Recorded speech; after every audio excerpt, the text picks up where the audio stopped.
So the 65 interior restoration continues on this Beetle, and we put the rubber mats down over the tunnels. Remember, the rear section where the e-brake goes down first, and when you had that cutout here, this is where the cutout would go for your e-brake.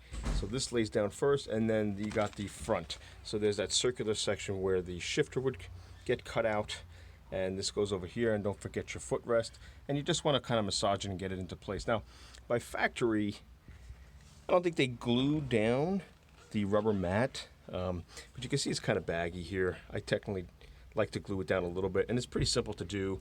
All you really want to do is just pick up 1/2 of the mat, expose the tunnel, glue it down, glue here on the tunnel, and glue a little bit on the mat, and just massage it down from top to bottom, and then just massage this all into place. So you don't want this thing sliding around anywhere. And then your interior front section is all done.